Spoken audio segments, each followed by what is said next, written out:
Hello there, Libra. Welcome back to my channel. I hope this new moon is absolutely fantastic for everyone. So, I'd like to start off by saying thank you all for the love. I do genuinely appreciate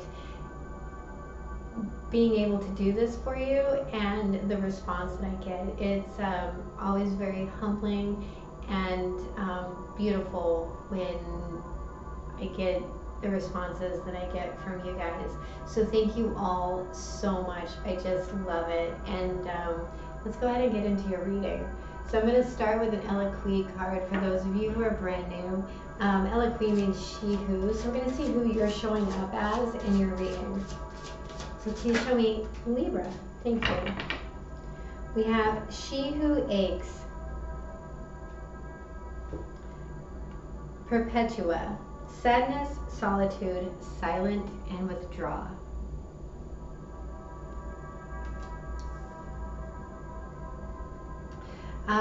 Because of the amount of purple in that card, I'm getting some of you are getting a lot of crown chakra activation for whoever that's for. While I'm looking this up, I would like to invite you all to the Facebook Live events. You can find the link for those in the description box below. And if you'd like to know how to get a personal reading, please email me, or if you'd like to check out my blogs and the crazy things that I write about, please feel free to hit the description box for the link for the website. So that's enough of that.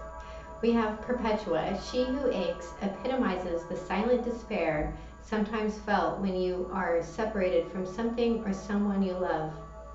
In her heartache, Perpetua has chosen to withdraw into her garden, hushed with snow. In her hands is her journal where she pours out her pain. Her faithful magpie bears a gift, but she doesn't see it. The gold ring in his beak goes unnoticed, as does the sheets of paper she has cast aside. If only she would see the beauty around her, in the quiet trees, in the kindness of a friend, in her ability to create, then Perpetua might break through her own sorrow. She tries to cover her pain in layers of gorgeous fabric, but when she keeps herself from others, she remains in the solitude of sadness. The message of this card is you may be needlessly mired in your own grief. Pain is inevitable, but suffering is optional. Make sure you are doing the work that must be done so you can escape this wintry garden of frozen tears. While it can be hard, you can rise from your place of detachment. Writing is a good thing, even if it's a letter you write but never send. Consider starting a journal if you haven't already. Free yourself by releasing the words racing through your mind, and do not ignore others. Do not ignore offers of help and assistance. They may come from unexpected allies, faraway places, or even a close neighbor who's as chatty as a magpie. Your sadness will be alleviated, and you will begin to move forward if you share parts of yourself again. Soon, you'll be able to look back at your footsteps in the snow and see how far you've come. Your questions. What is the root of this unhappiness? What have I done to begin to dispel my despair? What is one more thing I can do to feel better? Interesting. Okay, so let's go ahead and get into the reading. Please show me the past. What is the past? Thank you. We have the Death card. So this ending is supposed to be a transformation. It's supposed to bring about a clean slate. It's supposed to give you information that you can move into the future with. This is supposed to be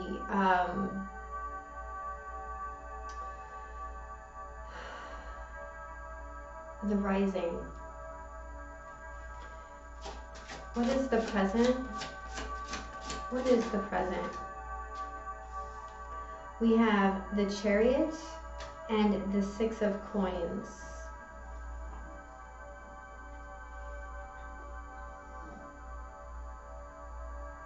So I feel like there's a gift coming into you. What is the challenge? the Nine of Swords. So this is a pretty self-explanatory card. It's a lot of anxiety, it's nightmares, it's sleepless nights, it's fears being perpetuated. What is, and it also for me represents time, this, and how each minute passing is kind of a pain. What is the guidance? We have the Two of Swords. What is the potential outcome here? We have the Five of Swords. Okay.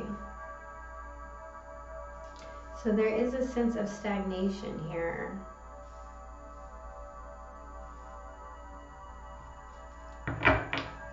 Could be dealing with a Scorpio or a Cancer. At the bottom of the deck, we have the Nine of Coins.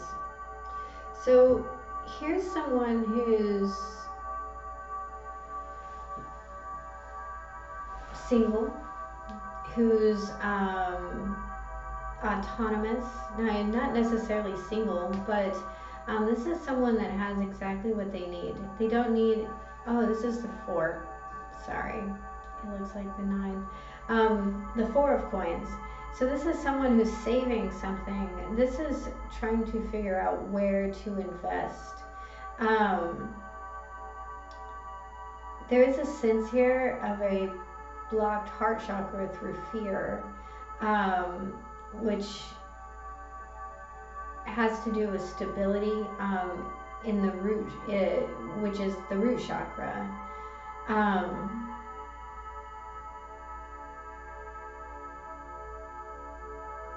I am seeing like opportunity here, but there's this sense of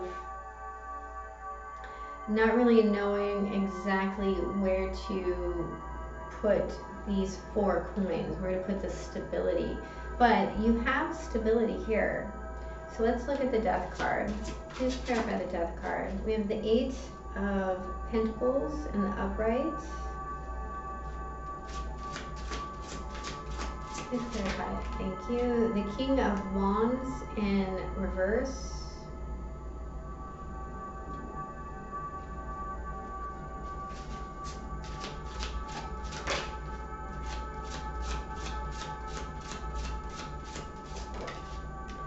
And the Queen of Wands in the upright. That is interesting. Okay. At the bottom of the deck, we have the Three of Coins in reverse. All right, so this is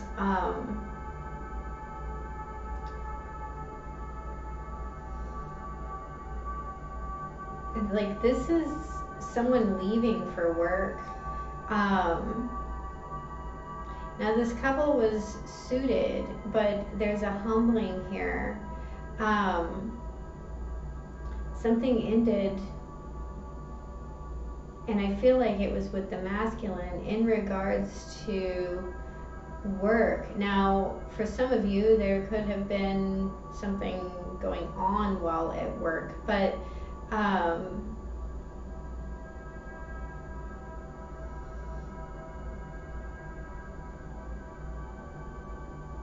I feel like there was a couple here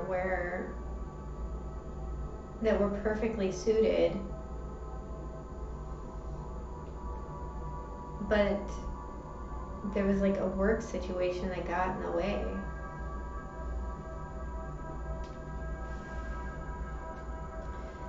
And this is moving for more money.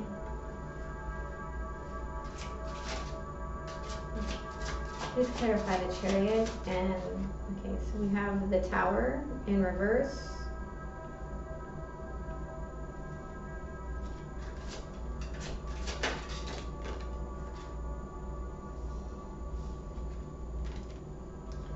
The Three of Cups in reverse. The Four of Swords in reverse, and the Chariot in reverse.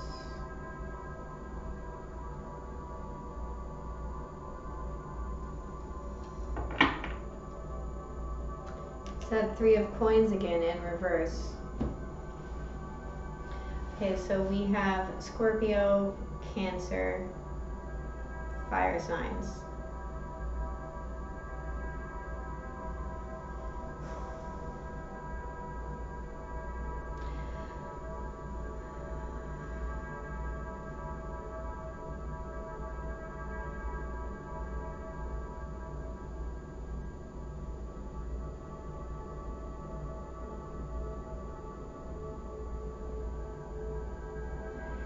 I feel like this is a realization that this is actually over. There's something that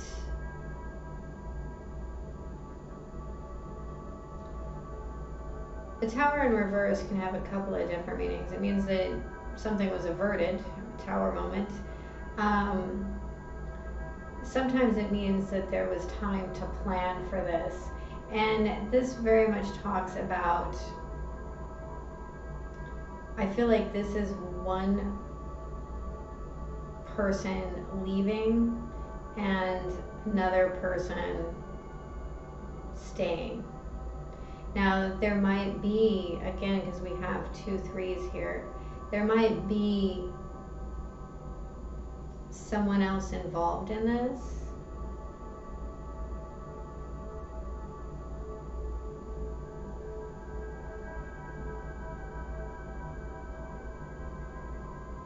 But I'm seeing like a lack of reunion, a lot of unrest and instability, and mirrored above that is control and stability. So there's this aspect when it comes to this as to what are you giving out, what are you receiving, and overall, what is your perception of something? So let's look at this 9 of Swords. Please clarify the 9 of Swords. We have the 10 of Pentacles.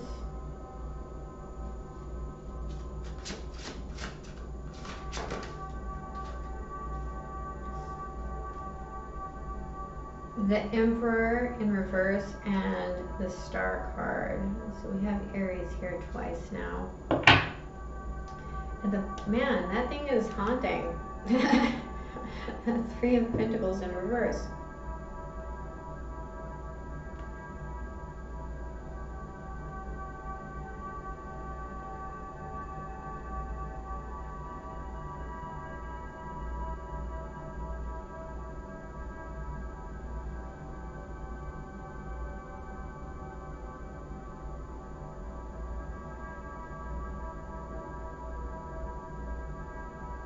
Okay, so there is a masculine energy here that is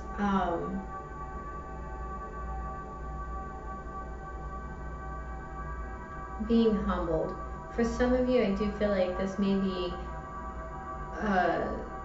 someone returning to their family.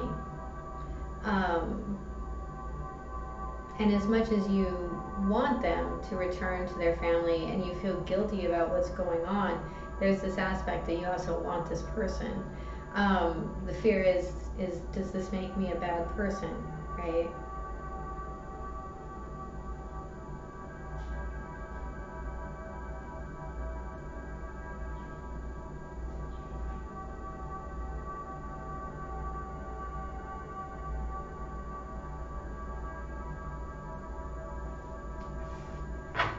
Let's look at this 2 of Swords. I actually heard stay put when I just touched it. What is the guidance here? We have the 4 of Pentacles.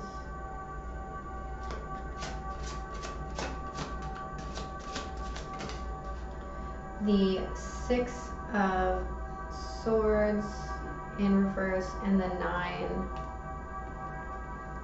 of Wands, which won't let me pick it up, in reverse.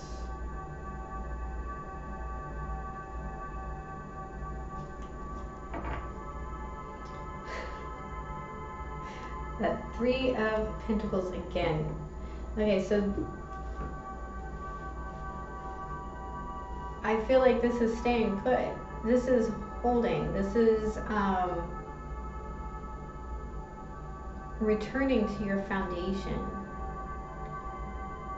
You know, the Two of Swords usually talks about indecision and being blindfolded and being over defensive and unable to make a decision. This is looking through the veil. This is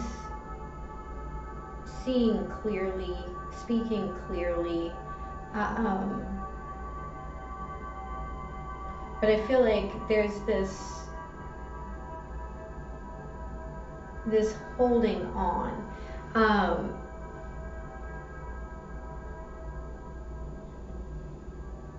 To what is distinctly you, right? So there's this, yeah, this is returning to you.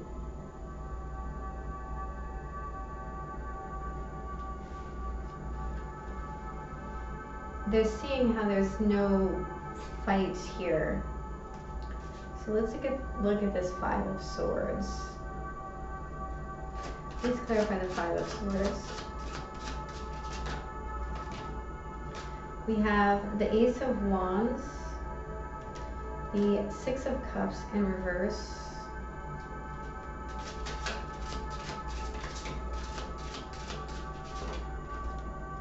and the Judgment card in the upright. Okay, so there's a decision here. Bottom of the deck, we have that Three of Pentacles in reverse. If this has to do with work, there's a sense here of humbling.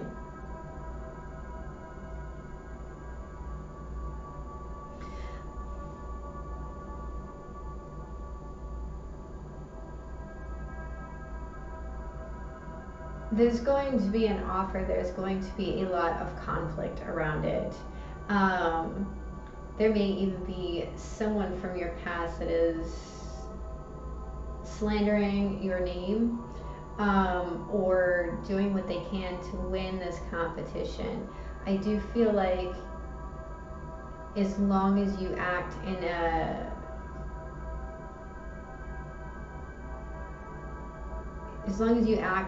in impeccable integrity, this judgment is going to be in your favor.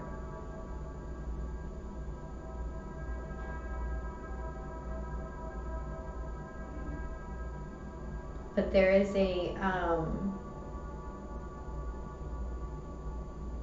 beginning here. I'm going to pull a Magdalene card, and then I'm going to pull a Shaman card. So what is the guidance? What is the guidance for my beautiful Libras? What is the guidance? What is the guidance?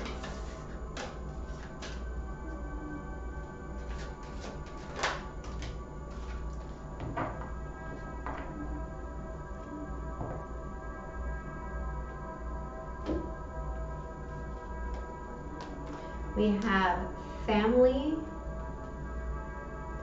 and Mother Mary.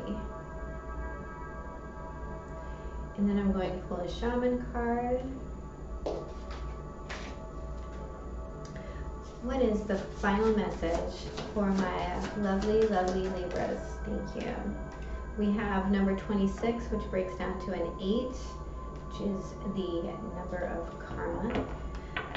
The hummingbird. So, I'm going to start with the shaman.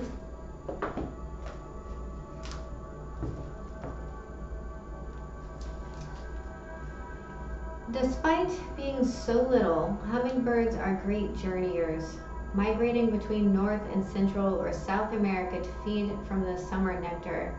This gentle creature can be fiercely territorial to protect its home. Hummingbird teaches us to be gentle to ourselves and protect our personal space. Hummingbird invites you to embark on your epic quest. Bypass the dung pile of old pain and hurts. Head for the flowers and learn to trust the calling you hear ever so softly. The buzzing you feel is the sound of your hummingbird wings preparing you to say yes to a new adventure.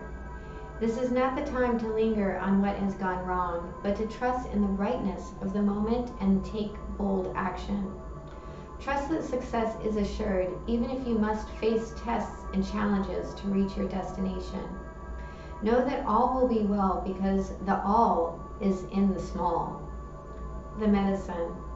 This mighty being comes to teach you stillness and motion and to trust your inner knowing that the sweetest nectar is assured. Failing to act when the moment is right can spoil your journey. If you feel your safety, comfort, or day-to-day survival are more important than saying yes to the invitation to explore the unknown, you will have to work much harder to achieve what is being offered to you freely now. Still your mind, even in the midst of your very hectic schedule, and heed the gentle voice that calls to you to test new wings. Okay. We will look at family. You were born into your family for a reason and a purpose, just as there is a reason and a purpose for experiencing all you have experienced to date. Yet, like most of us, you probably believe the myth that all family members should all get along and always be nice to one another. Other families always seem nicer. The truth is that every family experiences similar dynamics in one way or another. Your family is your greatest teacher. Every family member will hold at least one trait that you don't like, and you have at least one trait that each of your family members don't like. This fact sets the perfect environment for us to learn to love unconditionally. Later in life, you will discover that every perceived negative comes with a positive attached to it. True love often comes in ways and forms that we initially fail to recognize. Yet, with the passing of time, you will realize that beneath our individual facades, there is only love. Love comes in many forms, and it may not always be kind. Reflect on this, for it will help you let go of any resentment you have towards your family or a family member. We have Mother Mary. Dearest one, I ask you to surrender the fear and anxiety you hold for a loved one's well-being. Trust, all will turn out for the highest good of all concerned. This current situation is simply part of your loved one's life experience and learning. A blessing eventually stems from this current event. Remember, at the heart of all creation, only love exists. Allow divine love to stir within your heart. Feel it move the earth and stars as the miracle of life forever unfolds. Have faith in the universal spirit of life and know that you and those dear to you are eternally protected. I shower your loved one with protective and healing light, so please do not worry. That is your beautiful reading, Libra. I do hope it was helpful. If it was, please hit the like and subscribe button. And remember, have a beautiful day. I love you. Bye-bye.